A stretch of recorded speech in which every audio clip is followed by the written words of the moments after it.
નમસ્કાર વિદ્યાર્થી મિત્રો, સ્વાગત છે તમારું ગતિમાન વિદ્યુતભાર અને ચુંબકત્વના લેક્ચર નંબર 9 માં। તો આજે આપણે ક્લાસની શરૂઆત એક અતિ મહત્વના દાખલાથી કરવાની છે। ઉદાહરણ નંબર 4.12 પરીક્ષામાં 100% નહીં પૂછાય અને પૂછાય તો પણ 0 માર્કમાં પૂછાશે, એટલો મહત્વનું છે। क्यों सड़ेलो भंगार वाहियात बोगस विकृत साव बुद्धि वगरनो जोक मार्यो यार। I am so hilarious. કેમ એવું? તો ઉદાહરણની રકમ જોઈને સમજી જશો કે આ ખાલી તમારો કોન્સેપ્ટ ક્લિયર કરવા માટે છે। પરીક્ષામાં આવું પૂછાય નહીં, પણ અહીંયા આપેલું છે એટલે આપણે એક વખત ચર્ચા કરી લઈએ ટૂંકમાં, જેટલું બને એટલું જલ્દી।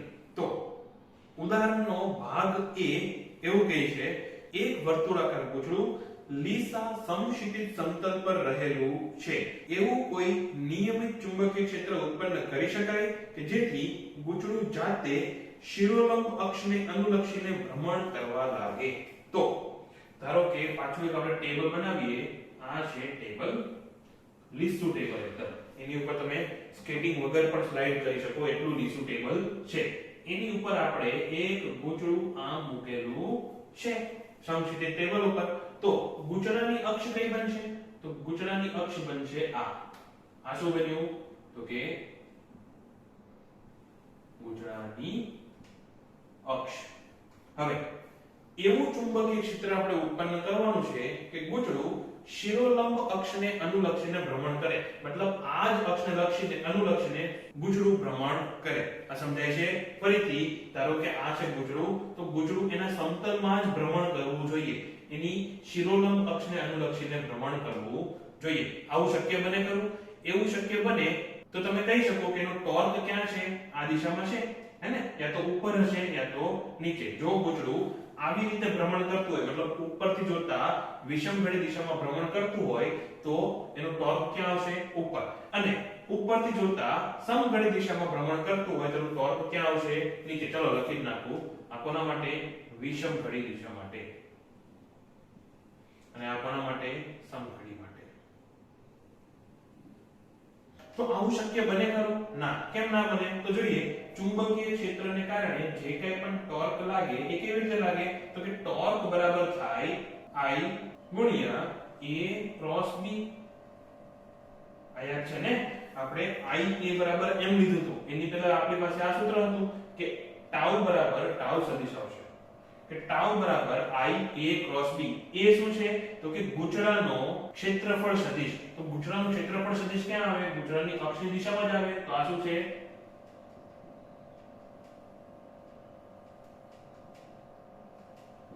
આ ગૂંચળાનો ક્ષેત્રફળ સદિશ છે। હવે જો આવું સૂત્ર હોય તો ટોર્કની દિશા હંમેશા A અને B બંનેને લંબ હોય કે નહીં? ગમે ત્યારે જો તમારી પાસે એવું હોય કે C સદિશ બરાબર છે સદિશ A ગુણ્યા સદિશ B, તો C A ને પણ લંબ હોય અને C B ને પણ લંબ હોય। આવું યાદ છે? તો અહીંયા હંમેશા ટોર્ક જે છે એ ક્ષેત્રફળ સદિશને લંબ જ હોય। અહીંયા ક્ષેત્રફળ સદિશ ક્યાં છે? ક્ષેત્રફળ સદિશ હંમેશા ગૂંચળાની અક્ષની દિશામાં જ હોય, એટલે કે ટોર્ક ક્યારેય ગૂંચળાની અક્ષની દિશામાં આવી જ ન શકે। ફરીથી, ટોર્ક ક્યારેય ગૂંચળાની અક્ષની દિશામાં આવી જ ન શકે, એટલે અહીંયા ગૂંચળાનું આવું ભ્રમણ, આવું કે પછી આવું ભ્રમણ શક્ય બનશે નહીં। એટલે કે ટેબલ ઉપર ગૂંચળું એની પોતાની અક્ષને અનુલક્ષીને ભ્રમણ કરી શકશે નહીં। આ થઈ ગયો ભાગ A। હવે ભાગ B, વિદ્યુત પ્રવાહ ધારિત એક વર્તુળાકાર ગૂંચળું બાહ્ય નિયમિત ચુંબકીય ક્ષેત્રમાં રહેલું છે। જો ગૂંચળું મુક્ત રીતે ભ્રમણ કરી શકે એવું હોય તો સ્થિર સંતુલનમાં કઈ દિશામાં ગોઠવાયેલું હશે? દર્શાવો કે આ ગોઠવણીમાં કુલ ક્ષેત્રનું ફ્લક્સ મહત્તમ હશે। હવે ફ્લક્સ એટલે તો ખબર છે ને કે કોઈ પણ ક્ષેત્ર હોય, વિદ્યુત ક્ષેત્ર હોય કે ચુંબકીય ક્ષેત્ર હોય। હવે જો તમે એક સમતલ આવું કોઈ ધારી લો, સમતલ હોય કે કોઈ પણ સપાટી આવી ધારી લો, તો એમાંથી કેટલી ક્ષેત્ર રેખાઓ પાસ થાય છે એને કહેવાય ફ્લક્સ। આવું યાદ છે? તો અહીંયા પણ આપણે એ જ બતાવવાનું છે, પણ પહેલા બાકીનો ભાગ ડિસ્કસ કરી લઈએ। તો શું કીધું છે? એને આપણે મુક્ત રીતે ફરવા દીધું, એને જેમ મન ફાવે એમ ગોઠવાઈને ઊભું રહી શકે। તો કેવી રીતે ગોઠવાય? તો હંમેશા કોઈ પણ તંત્ર હોય એ ઓછામાં ઓછી સ્થિતિ ઊર્જા પ્રાપ્ત કરવાની કોશિશ કરે, અથવા એ હંમેશા સ્થાયી સંતુલનમાં આવવાની કોશિશ કરે. આવું યાદ છે ને, સ્થાયી સંતુલન તમે ભણેલા છો 11મા માં. તો એ જ વસ્તુ અહીંયા આપણે જોવાની છે. તો આપણે વિદ્યુતની ડાયપોલ કેવી રીતે ગોઠવા દેવી એ જરા જોઈએ. તો ધારો કે આ છે વિદ્યુત ક્ષેત્ર, એમાં આ અમે મૂકેલી છે ડાયપોલ આવી રીતે, અને હું એને એમ કહું કે તારી જે મરજી આવે એવી રીતે ફર, હે ને, જા સિમરન જા જી લે આપણી જિંદગી. તો એ સિમરન શું કરશે કે વિદ્યુત ક્ષેત્રને સમાંતર ગોઠવાઈ જશે આમ, તો જ તમને સ્થાયી સંતુલન મળે. સ્થાયી સંતુલન માટે આપણે ગઈકાલે પણ જોયેલું કે સ્થાયી સંતુલન માટે થીટા કેટલો 0 થીટા, અને અસ્થાયી માટે થીટા કેટલો તો કે 180 ની 180 ડિગ્રી. તો અહીંયા પણ ગૂંચળું કેવી રીતે ગોઠવાશે કે ગૂંચળાની અક્ષ અને ચુંબકીય ક્ષેત્ર બંને કેવા હોય એકબીજાને સમાંતર. તો અક્ષ એટલે શું તો કે એનો ક્ષેત્રફળ સદિશ. તો ગૂંચળું કેવી રીતે ગોઠવાય કે એનો ક્ષેત્રફળ સદિશ અને ચુંબકીય ક્ષેત્ર એકબીજાને સમાંતર હોય ત્યારે તમને શું મળે સ્થાયી સંતુલન. અને સ્થાયી સંતુલન માટે અહીંયા થીટા 0. હવે જો ફ્લક્સ ક્યારે મહત્તમ બને? ઓકે, અહીંયા આપણે જોઈએ તો ફ્લક્સનું સૂત્ર શું હતું કે ફ્લક્સ બરાબર હતું E A cos થીટા. જે થીટા શું છે ક્ષેત્રફળ અને ક્ષેત્ર વચ્ચેનો ખૂણો, હે ને. તો cos થીટા જ્યારે મહત્તમ હોય, cos થીટા મહત્તમ કેટલું હોય 1, અને એ ક્યારે બને કે જો થીટા બરાબર 90 ડિગ્રી, સોરી થીટા બરાબર 0 ડિગ્રી હોય ત્યારે. જો થીટા 0 હોય, જો થીટા 0 હોય તો cos થીટા 1, જો cos થીટા 1 હોય તો phi કેવું હોય મહત્તમ. તો અહીંયા જો થીટા 0 છે તો ફ્લક્સ કેવું બનશે મહત્તમ. એ જ વસ્તુ હું બીજી રીતે સમજાવું કે એને જ્યારે આપણે ફ્લક્સની પ્રસ્તાવના જોઈ હતી ને એ વખતથી લઈને આપણે સમજીએ કે ફ્લક્સનું એકદમ બેસિક જાણવાની કોશિશ કરીએ. તો ધારો કે આ છે ચુંબકીય ક્ષેત્ર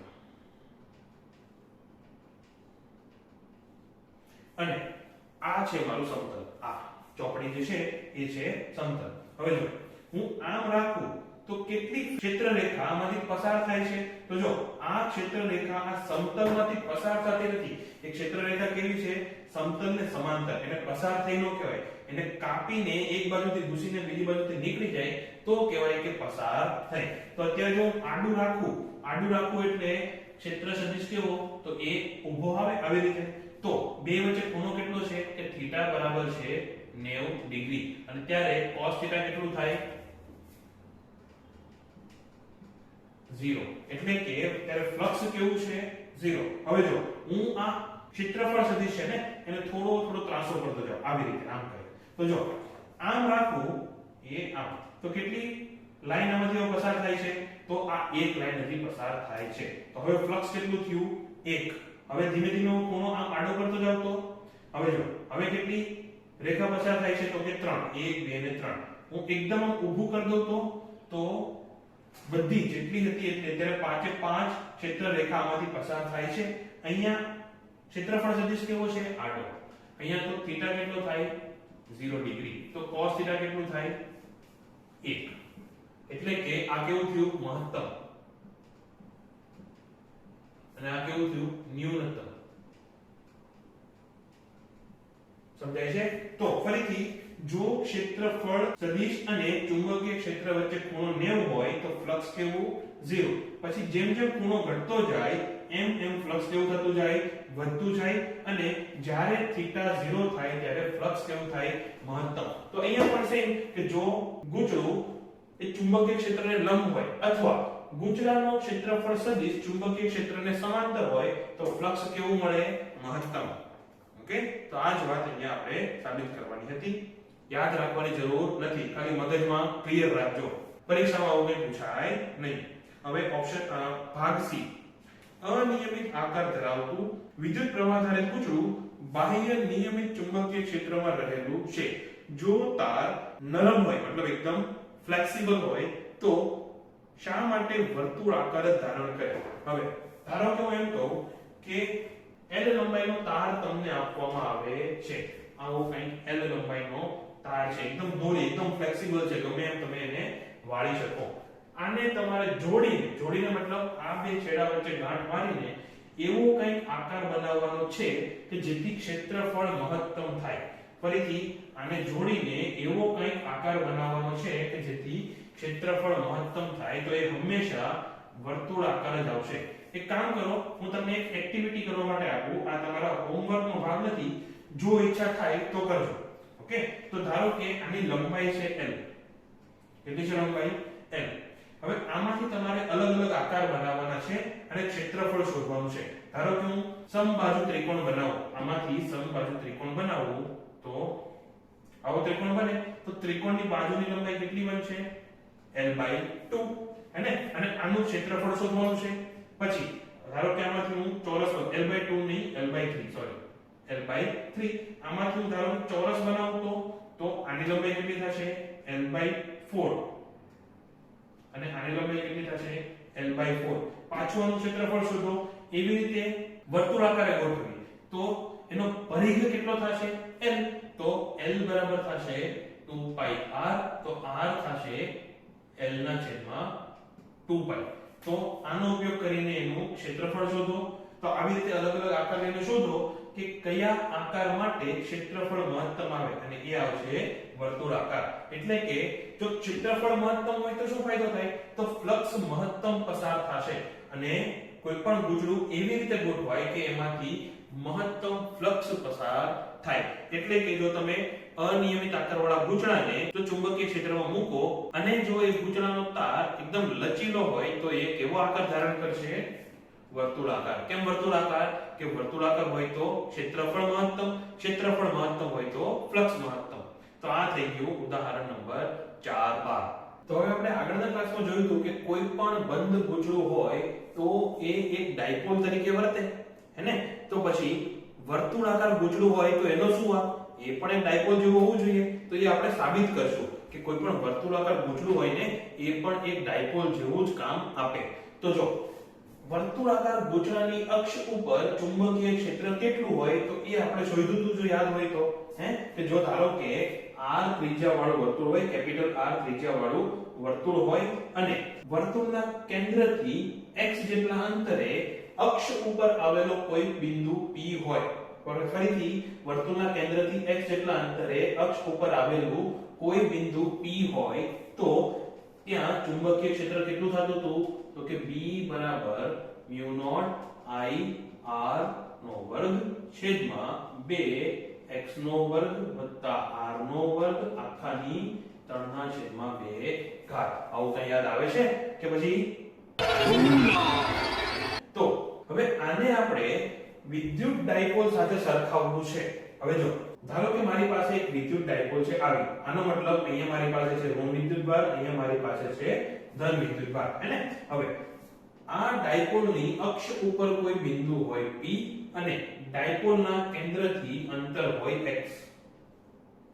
તો આ બિંદુ P ઉપર ચુંબકીય ક્ષેત્ર, ચુંબકીય નહીં વિદ્યુત ક્ષેત્ર કેટલું મળે? તો E બરાબર થશે 2kp ના છેદમાં x નો ઘન. યાદ આવે છે? જ્યાં k શું છે? તો k અહીંયા લખો 1 ના છેદમાં 4 પાઈ એપ્સિલોન નોટ p ના છેદમાં x નો ઘન અને 2 લઈ ગયો તો અહીંયા લખો 2. આવું કઈ સૂત્ર થાય? હવે જો આ ગૂંચળું ડાયપોલ હોય તો ચુંબકીય ક્ષેત્ર કેવું મળવું જોઈએ? તો B બરાબર આ સૂત્રમાં જો એપ્સિલોન નોટ ની જગ્યાએ શું આવે? એપ્સિલોન નોટ નહીં, 1 ના છેદમાં એપ્સિલોન નોટ ની જગ્યાએ આપણે શું લખીએ છીએ? મ્યુ નોટ, હેને? અને p ની જગ્યાએ શું આવશે? કે ડાયપોલ મોમેન્ટ ની બદલે આવશે ચુંબકીય મોમેન્ટ. તો એ જ વસ્તુ આપણે અહીંયા મૂકી દો તો એ બનશે મ્યુ નોટ છેદમાં 4 પાઈ ગુણ્યા p ની જગ્યાએ આવશે 2m ના છેદમાં x નો ઘન.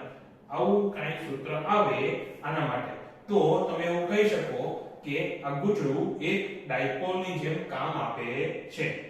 તો જોઈએ આવું સૂત્ર આવે છે કે નહીં. પણ એની પહેલા વિદ્યુત ડાયપોલ માટે આપણી પાસે બે સૂત્ર હતા. એક અક્ષ ઉપરના બિંદુ માટે અને બીજું લંબ દ્વિભાજક ઉપરના બિંદુ માટે. આવું કઈ યાદ આવે છે? તો આ બિંદુ કેમ કીધું, આ કેમ નહીં? કારણ કે જો આની ડાયપોલ મોમેન્ટ દોરું તો એ કેમ આવશે? આમ ઊભી આવશે. ઊભી કેમ? કે એ આવશે સમતલને લંબ આવે કે નહીં, ક્ષેત્રફળની દિશામાં આવે ને. શું હતું? m બરાબર હતું ia. તો m ની દિશા a ની દિશામાં જ આવે. અહીંયા a ની દિશા ક્યાં છે?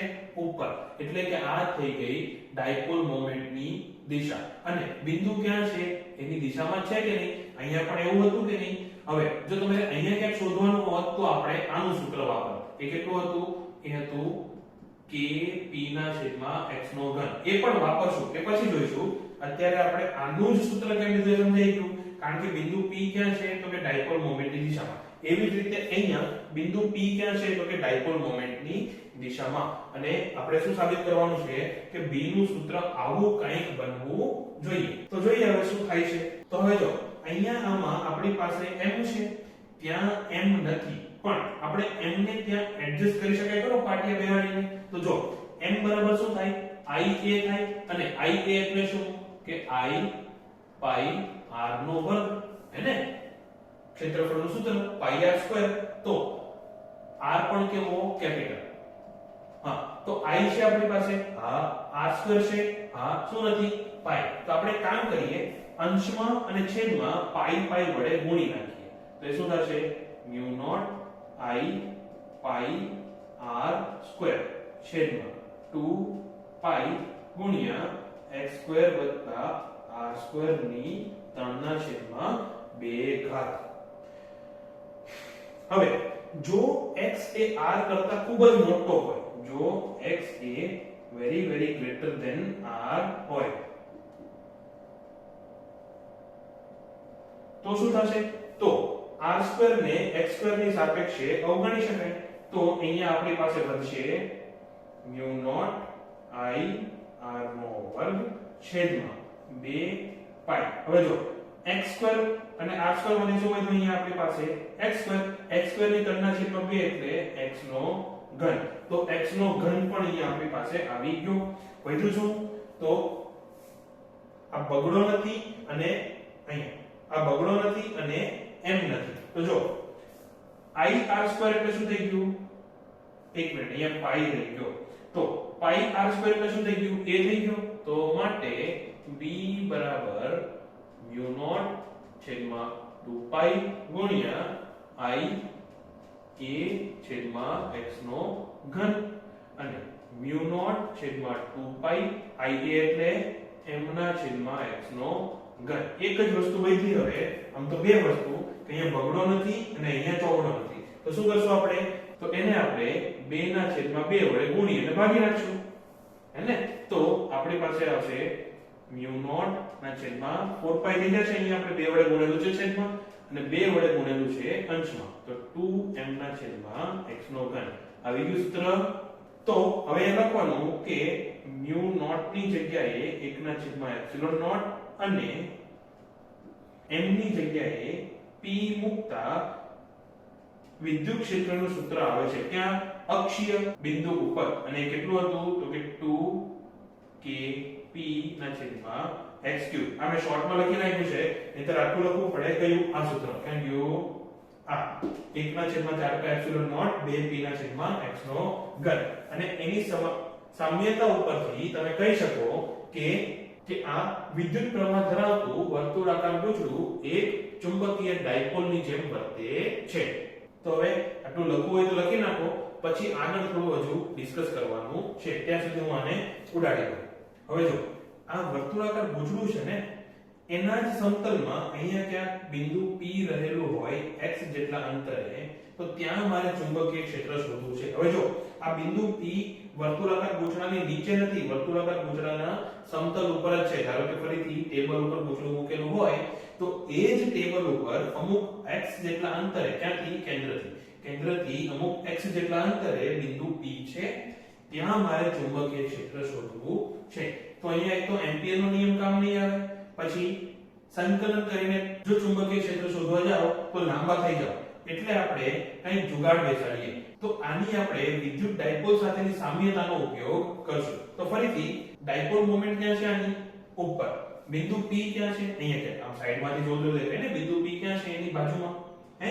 અને પાછળના સમતલમાં. સમતલ કેવો આવશે? આવી રીતે હશે ને.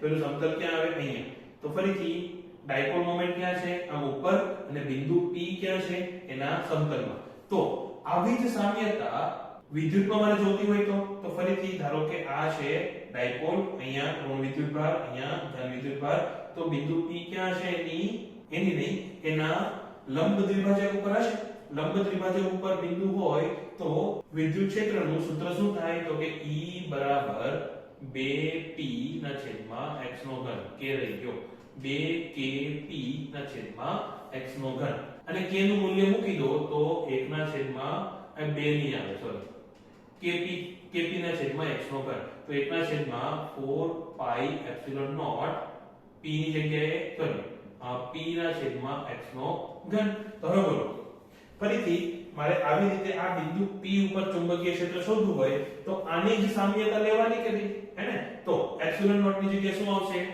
ચલો અહીંયા લખીએ કે વિદ્યુત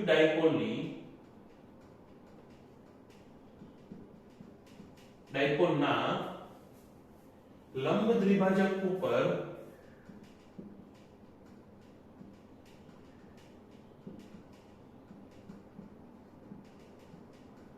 x અંતરે આવેલા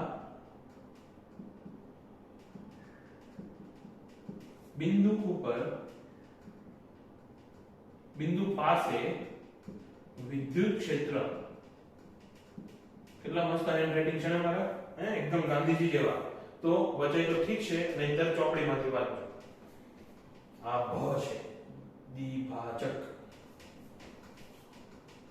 તો વિદ્યુત ક્ષેત્ર કેટલું હતું તો કે E બરાબર 1 ના છેદમાં 4 પાઈ એપ્સિલોન નોટ P ના છેદમાં x નો ઘન તો ચુંબકીય ક્ષેત્ર એવી રીતે શોધવું હોય તો શું શોધવાનું તો શું મૂકવાનું તો કે E ની જગ્યાએ આપણે મૂકવાનું B પછી 1 ના છેદમાં એપ્સિલોન નોટ ની જગ્યાએ મૂકવાનું mu નોટ અને P ની જગ્યાએ આપણે શું મૂકવાનું તો m બરાબર નહીં એની જગ્યાએ આપણે મૂકવાનું છે તો શું આવશે સૂત્ર તો કે B બરાબર mu નોટ છેદમાં 4 પાઈ ગુણ્યા m ના છેદમાં x નો ઘન આ કઈ રીતે મેં શોધેલું છે તો કે એની સામ્યતાનો ઉપયોગ કરીને બાકી સંકલનની રીતે લાંબા થઈ જાય અને એમ્પિયરનો નિયમ લાગુ તો કરી શકાય ઉપયોગી રહે છે નહીં તો છાપો તો શું જોયું આપણે કે કોઈ પણ વિદ્યુત પ્રવાહ ધારિત વર્તુળાકાર ગૂંચળું હોય તો એ કેવી રીતે વર્તે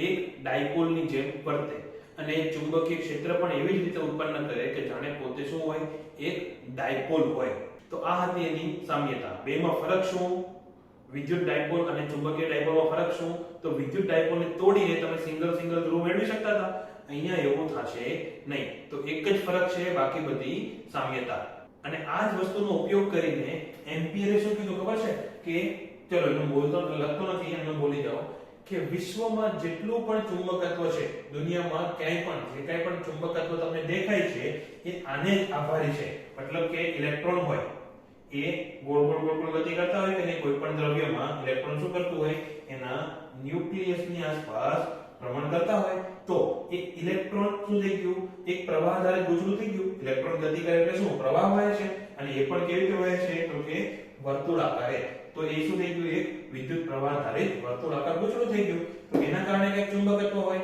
હે ને હવે કોઈ દ્રવ્ય હોય ધારો કે હું એક આ ડબ્બો લઈ લઉં ડબ્બો નથી એક ગજ્યો ચુંબક છે પણ એનું કોઈ ચુંબકત્વ નથી તો ધારો કે કઈક લોખંડનો ટુકડો છે તેમાં આવી રીતે ગતિ કરતા હશે ઇલેક્ટ્રોન અલગ વર્તુળાકારે હે તો બધાનું ચુંબકત્વ અથવા એની ડાયપોલ મોમેન્ટ કેવી હશે અસ્તવ્યસ્ત હે ને તો આનું કુલ ચુંબકત્વ કેવું મળે 0 પણ જો તમે કંઈક કરીને એવું કંઈક કરો કે બધાની ડાયપોલ મોમેન્ટ એક જ દિશામાં થઈ જાય આવી રીતે કંઈક અસ્તવ્યસ્તની બદલે એકદમ મસ્ત યુનિફોર્મ રીતે ગોઠવાઈને બેસી જાય તો તમે કહી શકો કે પછી આ ચુંબકની જેમ વર્તે છે હે ને તો આવી રીતે વિશ્વમાં કોઈ પણ જગ્યાએ જે કંઈ પણ ચુંબકત્વ છે એ કોને કારણે છે આવી રીતે વર્તુળ આકારે ગતિ કરતા ઇલેક્ટ્રોનને કારણે તો હવે આપણે આગળ જોવાનું છે કે ઇલેક્ટ્રોનને કારણે કેટલું ચુંબકત્વ મળે અથવા એની ડાયપોલ મોમેન્ટ કેટલી થાય તો એમ્પિયરે શું કીધું હતું કે વિશ્વમાં જે કંઈ પણ ચુંબકત્વ છે કોના કારણે છે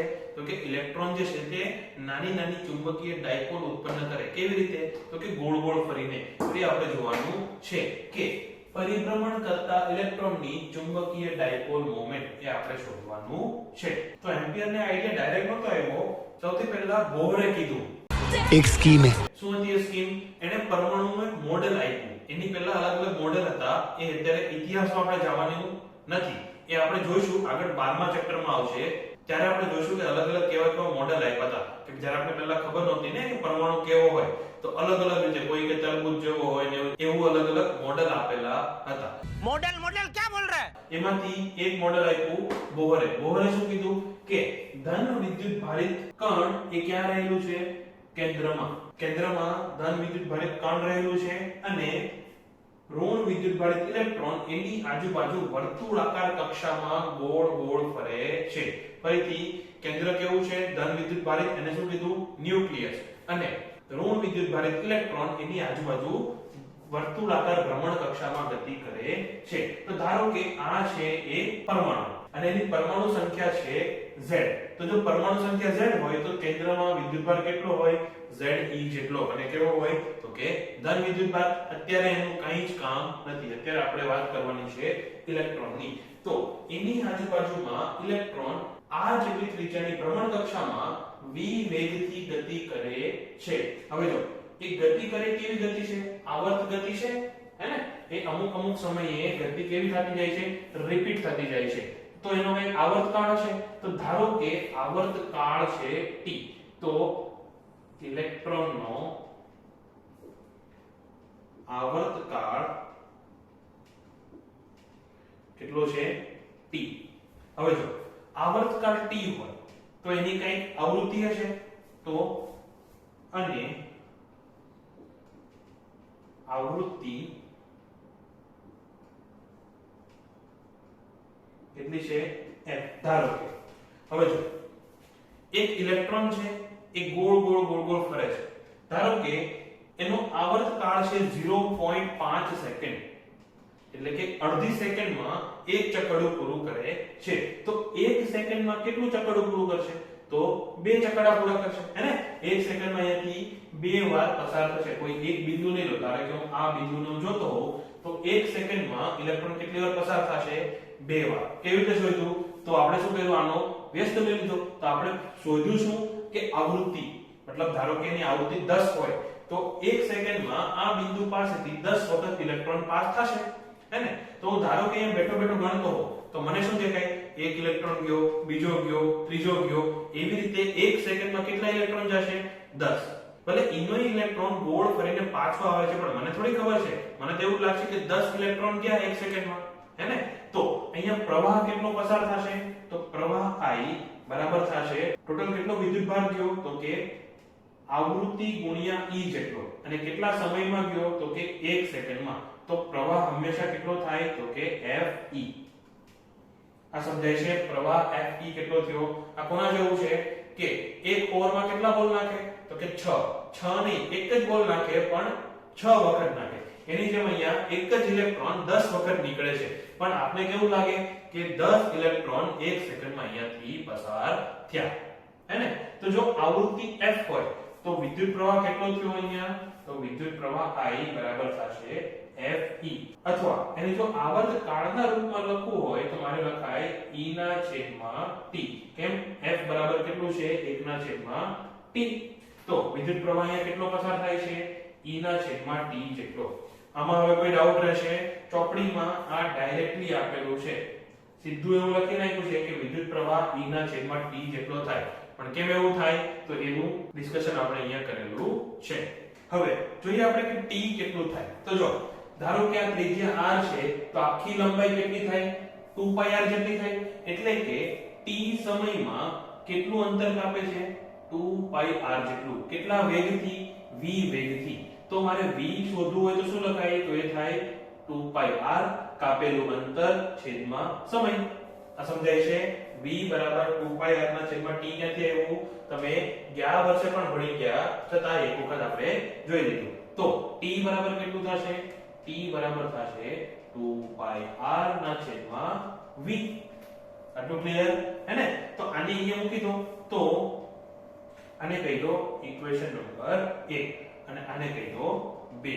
તો 1 અને 2 પરથી શું લખી શકાય આપણે કે I બરાબર E ના છેદમાં t કેટલો છે તો કે 2 પાઈ r ના છેદમાં v તો છેદનો છેદ જશે અંશમાં. હવે શું શોધવાનું છે આપણે I આપણે કેમ શોધ્યો શું શોધવાનું છે આપણે ડાયપોલ મોમેન્ટ. ડાયપોલ મોમેન્ટ નું સૂત્ર શું છે કે m બરાબર I a I કેટલો છે E ના છેદમાં 2 પાઈ r E v ના છેદમાં 2 પાઈ r a કેટલો થશે ગુણ્યા પાઈ r નો વર્ગ.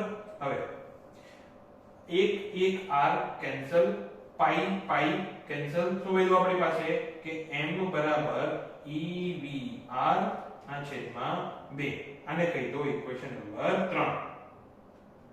અહીંયા ઇક્વેશન નંબર 3 થઈ ગયું.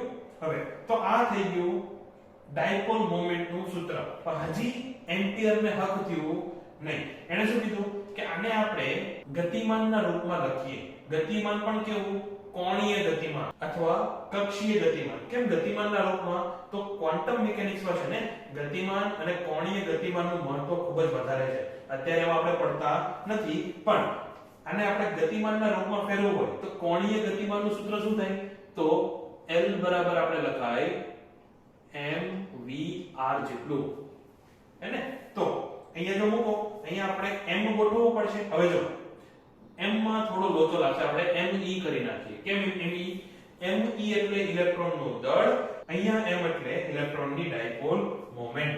તો m બરાબર e mnm ના છેદમાં 2me me વડે ભાગ્યું અને me વડે આપણે ગુણી નાખીએ. vr તો હતું જ તો mevr એટલે શું l તો e ના છેદમાં 2me ગુણ્યા l આ સમજાઈ ગયું.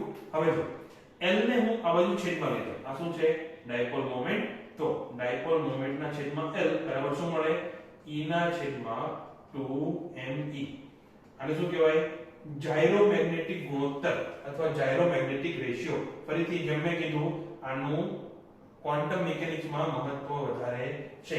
એના અલગ અલગ પ્રયોગો પણ આવે જે તમારા સિલેબસમાં નથી. મેં પણ MSc માં જઈને છે આ બધા પ્રયોગો કરેલા. BSc માં પણ તમારે આવે નહીં. તો અત્યારે ખાલી આટલું યાદ રાખો કે જાયરોમેગ્નેટિક રેશિયો એટલે શું કે ઇલેક્ટ્રોનની ડાયપોલ મોમેન્ટ અથવા ચુંબકીય મોમેન્ટ અને ઇલેક્ટ્રોનના કોણીય વેગમાનનો ગુણોત્તર. અને એ કેવો હોય હંમેશા અચળ.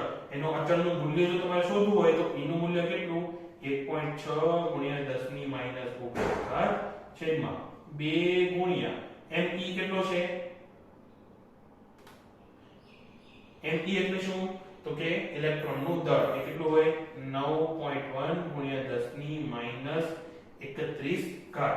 અને આ જો તમે શોધશો તો એ આવશે લગભગ 10 ની 11 ઘાત જેટલું. પણ એનું અત્યારે મહત્વ નથી. આ તમારે લખવાનું ક્યાંય નથી.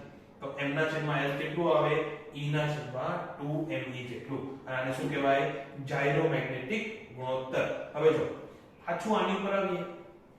આ m ને આપણે દર્શાવીએ μl વડે. μl કહો μl શું છે એ કહો e ના છેદમાં 2m ગુણ્યા l. હવે μl શું છે તો કે l જેટલા કોણીય વેગમાન વાળા ઇલેક્ટ્રોનની ડાયપોલ મોમેન્ટ હે ને. અને એ થાય e ના છેદમાં 2m ગુણ્યા l જેટલી. હવે μl ની દિશા l ની દિશા કરતા ઊંધી હશે. કેમ એવું જોઈએ. અહીંયા ઇલેક્ટ્રોનનો કોણીય વેગમાન કેવી રીતે શોધશો તો જમણા હાથની આંગળીને e ની દિશામાં ગોળ ફેરવવાની. તો e ની દિશામાં ગોળ ફેરવો તો l ની દિશા ક્યાં આવી બહાર. તો l ની દિશા કઈ થશે આવી. આ શું થયું l હે ને. હવે ચુંબકીય ડાયપોલ મોમેન્ટની દિશા શોધવી હોય તો પ્રવાહની દિશામાં આંગળી ફેરવવાની હતી કે નહીં હે ને. અહીંયા પ્રવાહની દિશા એ ઇલેક્ટ્રોનની દિશા થશે નહીં થાય. ગમે ત્યારે વિદ્યુત પ્રવાહની દિશા કેવી આવશે તો કે ઋણ વિદ્યુત ભારની જે કઈ દિશા હોય એની વિરુદ્ધ દિશામાં. અહીંયા ઇલેક્ટ્રોન કેવી રીતે ફરે છે વિષમઘડી દિશામાં. તો પ્રવાહની દિશા કેવી આવશે આવી સમઘડી દિશામાં. તો આંગળીને સમઘડી દિશામાં ફેરવો. આંગળીને સમઘડી દિશામાં ફેરવતા જે દિશા મળે, અંગૂઠાની જે દિશા મળે એ શું થાય? એ થશે m ની અથવા mu l ની દિશા. m અને mu l બે સેમ જ છે. ઓકે, તો m ની દિશા કઈ થશે? ચોકડી અંદર તરફ જતી, m અથવા mu l. આ સમજાય છે? l ની દિશા કેવી આવશે? તો l ની દિશા માટે આંગળીને ફેરવવાની ઇલેક્ટ્રોનની દિશાની જેમ જ, પણ m ની દિશા માટે આંગળીને ફેરવવાની ઇલેક્ટ્રોનની દિશાની વિરુદ્ધ દિશામાં. એટલે માટે અહીંયા આવશે, અહીંયા આપણે લખવાનું કે mu l બરાબર -e ના છેદમાં 2ml. માઈનસ નો મતલબ શું? કે mu l અને l બંને પરસ્પર વિરુદ્ધ દિશામાં છે. હવે l ના મૂલ્ય કોઈ પણ લઈ શકાય.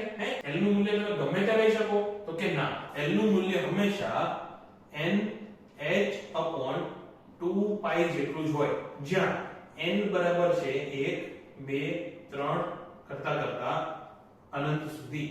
તો l ના મૂલ્ય કેટલા હોય? h/2π, 2h/2π, 3h/2π. એવું ક્યારે નહીં બને કે 1.5h/2π અથવા 2.7 h/2π. આ સમજાય છે? વિદ્યુત ભારના કેસમાં પણ તમે જોયું હતું ને કે ક્વોન્ટાઇઝેશન હોય. ક્વોન્ટાઇઝેશન એટલે શું? તમને 1.5 e જેટલો ઇલેક્ટ્રોન ક્યારેય મળે નહીં. તો બોહરે પણ અધિતર્ક આપ્યો. અધિતર્ક એટલે શું? એની સાબિતી નથી ખબર. ઓકે, કોઈ એમ પૂછે કે આવું જ કેમ, આ કેમ નો પોસિબલ બને, આવું જ કેમ, તો કે એ મને ખબર નથી, પણ આવું થાય ખરું એવું એને કીધું, અથવા આવું થઈ શકે એવું એને કીધું. પણ પછી આ બધી વાત સાબિત થઈ ગઈ એટલે અત્યારે આપણે ભણીએ છીએ. એટલે આ બધું સાચું જ છે, પણ શું કામ એ હજી કોઈને ખબર નથી. તો ફરીથી l નું નાનામાં નાનું મૂલ્ય કેટલું થાય? h/2π. આ h શું છે? h છે પ્લાન્કનો અચળાંક.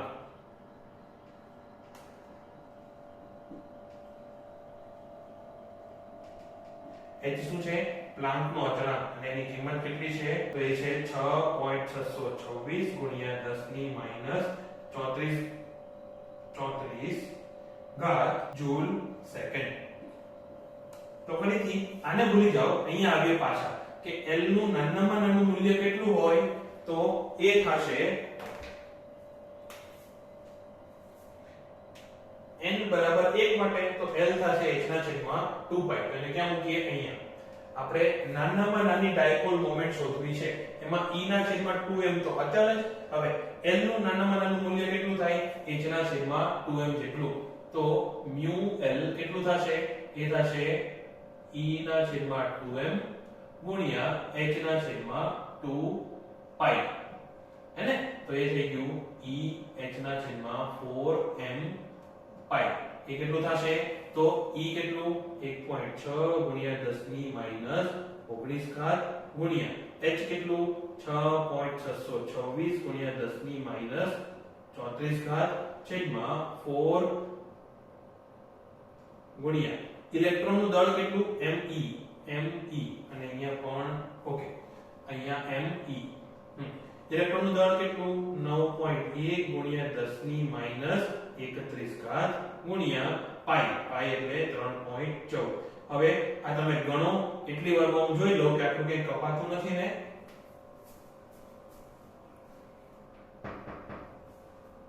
ચલો, પરફેક્ટ આવી ગયું છે. હવે હું આને કઈ ક્રોપ કરીશ નહીં. હવે આને તમે ગણો તો એનું મૂલ્ય કેટલું મળે? 9.27 ગુણ્યા 10 ની -24 ઘાત. અને આનો એકમ શું આવશે? તો આપણે શું શોધેલું છે? Dipole moment. અને ડાયપોલ મોમેન્ટ નો એકમ શું છે? Ampere metre square. તો વિશ્વમાં જે કંઈ પણ ચુંબકત્વ છે એ છે આવી રીતે ગોળ ફરતા ઇલેક્ટ્રોનને કારણે, અને ઇલેક્ટ્રોનને કારણે જે કંઈ પણ ચુંબકીય ડાયપોલ ઉત્પન્ન થાય એમાં નાનામાં નાની ડાયપોલ મોમેન્ટ કઈ હોય? આ. આનાથી નાની ડાયપોલ મોમેન્ટ શક્ય બને નહીં. આને શું કહેવાય? બોર મેગ્નેટ્રોન.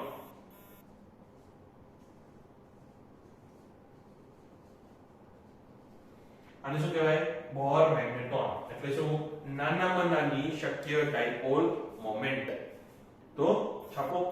તો હવે આની પછીની થિયરીમાં થોડો જાજો ટાઈમ લાગી જાય એમ છે, તો અત્યારે આપણે સ્વાધ્યાયના અમુક દાખલા જોઈ લઈએ. સ્ટાર્ટિંગના દાખલા એકદમ નાના નાના ક્યુટ દાખલા છે, તો આપણે એને સોલ્વ કરીને સમયનો સદુપયોગ કરીએ. તો પહેલા સ્વાધ્યાય નંબર 4.1.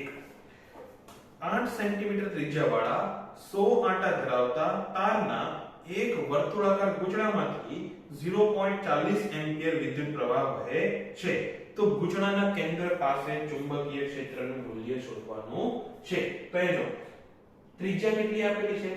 r બરાબર આપેલું છે 8 સેન્ટીમીટર. એને મીટરમાં ફેરવીએ તો 0.08 મીટર. ને પછી આંટા કેટલા છે? 100. તો કેપિટલ N બરાબર 100 આંટા. પછી વિદ્યુત પ્રવાહ આપેલો છે એ છે 0.4 એમ્પિયર. હવે એમ નહીં કહેતા કે 0.40 કેમ ન લખ્યું? તો ગૂંચળાના કેન્દ્ર પાસે ચુંબકીય ક્ષેત્ર શોધવાનું છે. તો બોલો હવે, જો તમારી પાસે એક ગૂંચળું હોય, એમાંથી પ્રવાહ I વહેતો હોય, એમાં n આંટા હોય, એની ત્રિજ્યા r હોય, તો એના કેન્દ્ર પાસે ચુંબકીય ક્ષેત્ર કેટલું થાય? એ થાય μ0 I ના છેદમાં 2r. જો એક આંટો હોય તો આંટા હોય તો મતલબ n આંટા હોય તો μ0 ni ના છેદમાં 2r. મૂકો કિંમત, શોધો જવાબ, અને એ થશે 4 પાઈ ગુણ્યા 10 ની માઈનસ 7 ગુણ્યા i કેટલું છે? 0.4 ગુણ્યા n કેટલું છે?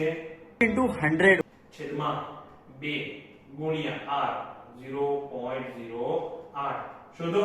હું ડાયરેક્ટ જવાબ લખું છું, અને એ થશે પાઈ ગુણ્યા 10 ની માઈનસ 4 ઘાત ટેસ્લા.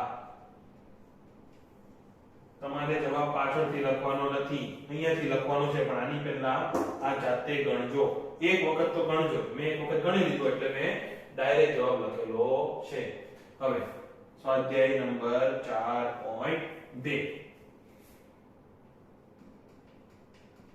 તો 4.2 કહે છે એક લાંબા સીધા તારમાંથી 35 એમ્પિયર વિદ્યુત પ્રવાહ વહે છે. તો I બરાબર 35 એમ્પિયર. પછી તારથી 20 સેન્ટીમીટર અંતરે કોઈ બિંદુ પાસે ચુંબકીય ક્ષેત્રનું મૂલ્ય કેટલું? તો હવે r બરાબર કેટલું છે? 20 સેન્ટીમીટર, અને એનું મીટરમાં ફેરવું તો 0.2 મીટર. હે ને? હવે અહીંયા r શું છે? ત્રિજ્યા છે? ના, એ જો તમારી પાસે આવો કોઈ તાર હોય તો એનાથી અંતર છે, લંબ અંતર. ઓકે, અહીંયા શું હતું? ત્રિજ્યા હતી આ. એટલો ફરક યાદ રાખજો બે r વચ્ચે. તો આ બિંદુએ ચુંબકીય ક્ષેત્ર, જો વિદ્યુત પ્રવાહ I વહેતો હોય તો ચુંબકીય ક્ષેત્રનું સૂત્ર શું હતું? તો એ હતું B બરાબર μ0 I છેદમાં 2 પાઈ r. હવે યાદ છે? યાદ ન હોય તો એમ્પિયરનો નિયમ વાપરવાનો કે b ગુણ્યા 1. અહીંયા જો તમે એમ્પિયરનું લૂપ લઈ લો તો એની લંબાઈ કેટલી થાય? 2 પાઈ r. તો b ગુણ્યા 2 પાઈ r બરાબર શું થાય? μ0 ગુણ્યા કરંટ. તો તમને સૂત્ર મળી જશે. તો b ની તો અહીંયા કિંમત મૂકો તો એ થશે પાછું 4 પાઈ ગુણ્યા 10 ની માઈનસ 7 ગુણ્યા i કેટલો છે? 35 છેદમાં 2 ગુણ્યા પાઈ ગુણ્યા r કેટલો છે? 0.2. તો 2 પાઈ અને 4 પાઈ માંથી અહીંયા વચ્ચે 2. સોલ્વ કરો પાછું, અને તમને મળશે, હું પાછું ડાયરેક્ટલી લખું છું, 3.5 ગુણ્યા 10 ની માઈનસ 5 ઘાત ટેસ્લા. અને હવે ઉદાહરણ નહીં, સ્વાધ્યાય નંબર 4.3. 4.3 શું છે? હવે પાછા તમારા મગજના ગોળા ખોલવા પડશે, થોડું ઇમેજિનેશન કરવું પડશે કે સમક્ષિતિજ સમતલમાં રહેલા એક લાંબા સીધા તારમાંથી 50 એમ્પિયર જેટલો વિદ્યુત પ્રવાહ ઉત્તરથી દક્ષિણ તરફ વહે છે. તો I કેટલો છે? 50 એમ્પિયર. ક્યાંથી ક્યાં છે? તો કે ઉત્તરથી દક્ષિણ તરફ, તો N2S. હવે તારની પૂર્વમાં 2.5 અંતરે આવેલા બિંદુ ઉપર ચુંબકીય ક્ષેત્રનું મૂલ્ય અને દિશા શોધવાની છે. તો r આપેલું છે 2.5 મીટર. તો પહેલા મૂલ્ય શોધી લઈએ. આ સૂત્ર વાપરવાનું છે, તો મૂલ્ય શોધી લઈએ પહેલા, દિશાની વાત પછી. તો આ સૂત્રમાં હું કિંમત મૂકું છું ડાયરેક્ટ, તો 4 પાઈ ગુણ્યા 10 ની માઈનસ 7 ઘાત ગુણ્યા I કેટલો છે આ વખતે?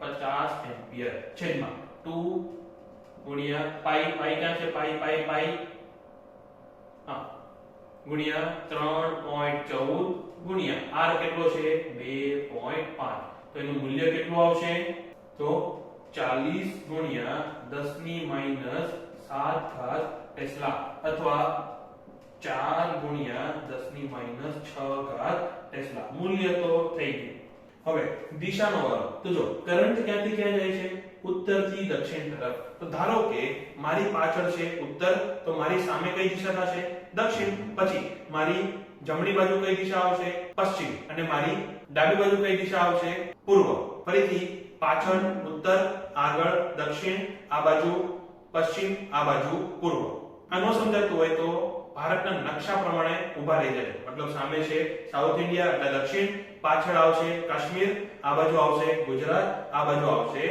બંગાળ હવે યાદ રહેશે હવે જો પ્રવાહ ક્યાંથી ક્યાં જાય છે તો પાછળથી લઈને આગળ તરફ ઉત્તરથી લઈને દક્ષિણ તરફ ધારો કે આ છે તાર તો આવી રીતે પ્રવાહ જાય છે પછી બિંદુ ક્યાં છે તો કે આ બાજુ પૂર્વમાં આટલું સમજાઈ ગયું હે ને હવે અંગૂઠો ક્યાં રાખવાનો પ્રવાહની દિશામાં તો અંગૂઠો રાખ્યો મેં પ્રવાહની દિશામાં હવે આંગળી ક્યાં રાખવાની પૂર્વ બાજુ અથવા આંગળી ક્યાંથી ક્યાં જવી જોઈએ પૂર્વ તરફ તો આ બાજુ આવી જાવ અંગૂઠો ક્યાં રાખ્યો ઉત્તરથી દક્ષિણ તરફ આંગળી ક્યાં રાખી આ બાજુ હવે આંગળીને વાળું તો આંગળી ક્યાં જાય છે ઉપર જાય છે આ સમજાય છે એટલે કે ધારો કે અહીંયા વિદ્યુત પ્રવાહ આવી રીતે હોય અથવા પૃષ્ઠમાંથી બહાર આવતો તો આ બિંદુ પાસે ચુંબકીય ક્ષેત્ર ક્યાં આવશે ઉપર આવી રીતે અંગૂઠો જો તમે રાખો તો આંગળી ક્યાં જાય ઉપર તો આ દિશા શેની થઈ ગઈ ચુંબકીય ક્ષેત્રની દિશા ક્યાં છે શિરોલંબ અને ઉર્ધ્વગામી સમજાઈ જશે તો જોડણીની ભૂલ પાછી જોઈ લેજો મને યાદ નથી આગળ આ શી આગળ આવે પાછળ શિરોલંબ અને ઉપર તરફ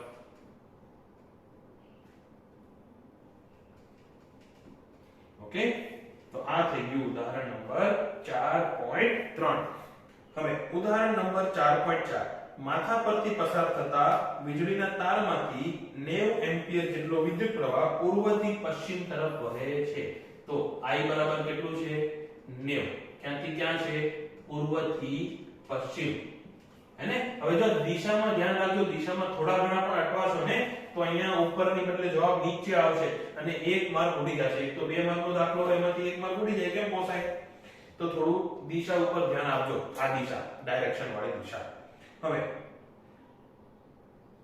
આ તારથી 1.5 મીટર નીચે ચુંબકીય ક્ષેત્રનું મૂલ્ય અને દિશા શું હશે તો r કેટલું છે 1.5 મીટર તો ફરીથી મૂલ્ય તો આ સૂત્રથી આવશે કયું સૂત્ર આ તો b બરાબર 4 પાઈ ગુણ્યા 10 ની માઈનસ 7 છેદમાં 2 ગુણ્યા હા પ્રવાહ રહી ગયો તો ગુણ્યા 90 છેદમાં 2 ગુણ્યા 3.14 અથવા પાઈ એમનો લેવા દો ગુણ્યા 1.5 અને એનો જવાબ આવશે 1.2 ગુણ્યા 10 ની માઈનસ 5 ઘાત ટેસ્લા દિશા હવે જો પ્રવાહ ક્યાંથી ક્યાં વહે છે પૂર્વથી પશ્ચિમ પ્રવાહ ક્યાંથી ક્યાં વહે છે પૂર્વથી પશ્ચિમ તો ફરીથી આ બાજુ છે પૂર્વ આ બાજુ છે પશ્ચિમ તો અંગૂઠો ક્યાં રાખવાનો પ્રવાહની દિશામાં તો આ થઈ ગયો અંગૂઠો હવે બિંદુ ક્યાં છે તો જો આ થઈ ગયો પ્રવાહની દિશા બિંદુ ક્યાં છે એની નીચે